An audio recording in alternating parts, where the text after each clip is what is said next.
ma-advise mo sa pupunta dito sa Japan? Ayun, ang ma-advise ko po sa pupunta dito sa Japan, lalo na yung papalit dito sa amin, pag-isipan nyo ng mege. So shoutout nga pala sa ating kasama dito naglilinis ng refrigerator kahit sana luluto tayo ng ulam dahil tanghali na. Kailangan natin lumuto ng ulam para meron tayong makain. Ang video makakagawa ng content dahil sobrang busy sa trabaho at marami tayong mga inaasikaso. Kaya shoutout na nga pala sa ating mga bagong followers. Ayan. Ayun, di ba? Wala nang iba pang ano to. Sikreto. Parang may naamoy ako hindi maganda.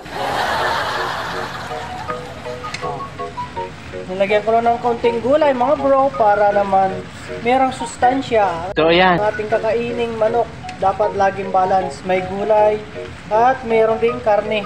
Surprise! Ayan. Nga pala, minamimiss ko na yung mga lutong Pilipinas dyan. Ayan. So, kamusta naman kayo mga bro? Magpintuan muna tayo habang naghahalo ako dito. Ayan. Medyo patuloy lang natin siya konti mga bro. Takpan muna natin kahit ilang mga minuto lang.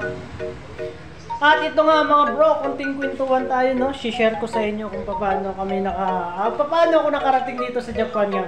Diyan sa mula sa Pilipinas, no. So habang nagtatrabaho sa Pilipinas, ito mga ginagawa ko. Nice. Nabili ng isang taon ko dito sa Japan. Ngayong buwan, isang taon na tayo dito. Ayan, nakabili tayo ng MacBook Air.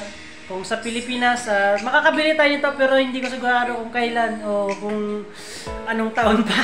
Pero dito, makakabili tayo ng isang sahuran, no? Dito sa Japan. Ayan, so dahil di off namin ngayon at nakagawa tayo ng content.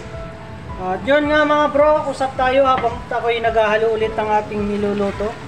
So ang ginawa kong technique mga bro, bago ako po nakarating dito sa Japan ay habang ako'y nagtatrabaho sa isang construction site sa Pilipinas ay nag-apply din ako ng agency papunta dito sa Japan. At syempre hindi naman lahat ng nag-apply ay siniswerte o pinapalad mga bro. Kaya nung lagi nating tatandaan, no, hindi palaging swerte. Yan. Hindi talaga pare-parehas ang swerte natin. At yun nga, habang nag-apply ako, nagtatrabaho ako sa tapos buti na mabait naman yung amo ko at binibigyan ako ng chance na makarating at makareport sa agency habang selection. Ang una kong in-applyan mga bro ay yung scaffolder, no? Scaffold sa Pilipinas, pero pag tinawag na yan dito sa Japan ay Ashiba. Ayun, tikman muna natin ito ng lasa. Pwede na. Kaya nga, ikaw alam kung magaling ang tsamba mo, malakas eh. Ayan. At ang ng height namin mga bro, at di talaga ako nasilik kasi siyempre yung height natin pang basketball player. Paano nasabi? 5'5". Ayun, siguro 5'6" na medyo tagtangkad naman konti. Ayun, so hindi ako nakapasa, hindi ako nasilik. Hindi naman tayo nawala ng pag-asa, no? Siyempre, gawa pa rin natin ng paraan para makapag-alay na ulit tayo. At yun, ang pangalawang selection ko ay nasilik nga ako. Dito nga sa Fukuda Tiken Rebar Construction. Ito yung Stillman, mga bro. Pero lahat naman yun na ina-applyan ko ay related naman sa trabaho na experience ko sa Pilipinas. Kaya hindi naman masyado mahirap pagdating dito sa trabaho. At yun nga, mga bro, ang ginawa ko lang habang nagtatrabaho, nag-apply, nag-ayos ng requirements. Pero ang mas advantage dyan bro, mga bro, hindi ako masyadong nalakyan ng gastos kasi habang nag-apply ako, inuunti-unti ko na yung mga requirements, nanonood ako sa YouTube kung ano yung mga dapat gawin, ano yung mga requirements na kakailanganin. Kaya nung nasilik ako, hindi ako gaano nahirapan sa mga requirements pagkuha. At yan nga mga bro, yun na nga, araw-araw kami binibigyan dito ng baka. What the? Lalo na sa gimba. Ano pa eh? Aki simpan eh. Ichibang simpay. Philippine Jindes. Ayaw ko sa'yo mas. O, Jindes ka. Oh, Jindes o. Yung ma-advise mo sa papunta dito sa Japan? Ayun, ang ma-advise ko po sa pupunta dito sa Japan, lalo na yung papalit dito sa amin.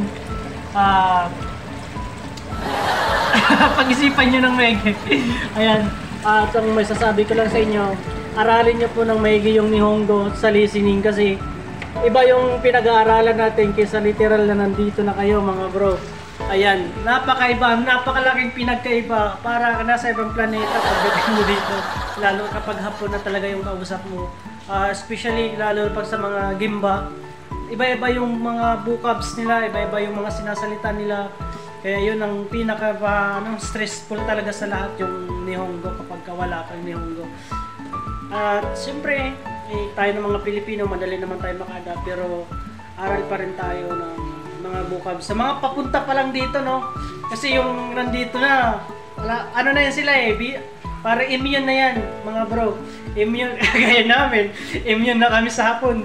Alam na namin kung magagalit o hindi. Kaya, ano na kami, medyo okay na kami dun sa part na yon. Nandi mo ka, anoy ka, baka kaunton eh. Nandi si Kuto, ganyan ko siya nyo. Ajama, doke! Kaya mga ganyan salita mga bro. Pero, hindi naman lahat ng hapon may ganun.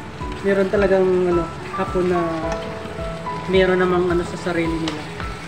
Pero syempre, hindi naman pare-pareha sinasabi ko sa inyo mga bro. Kaya swerte kayo pag napunta kayo sa mabait na at sa mga mababait yung senpai na Japanese. Ayan. Yun lang guys. Pag-isipan nyo ng maigi. Applyan nyo. Kailangan alam nyo yung trabaho na applyan nyo kasi pagdating dito jibundi talaga kayo, no? Tuturuan kayo isang beses, pangalawa, tatlo, hindi ka na uulitin. Kaya sana pag-isipan nyo yung apply yung trabaho at alam nyo rin. Ayan, di ba? At hanggang dito mga bro, at naluto na yung ulam namin at pwede na kami kumain ng tanghalian. Ayan, so bukas trabaho na naman, dito doon na naman kami sa mansion at naka-8 floor na po kami. Mula pundasyon hanggang 8 floor, grabe. Iba-iba mong mararanasan sa mga ganong sitwasyon. Kaya hanggang dito mga bro, wag kayo magsasawa sa ating mga video sa pasensya na. Di naman tayo talaga professional gumawa ng content, no? Pero sinusubukan pa rin natin na makagawa para naman sa mga dito sa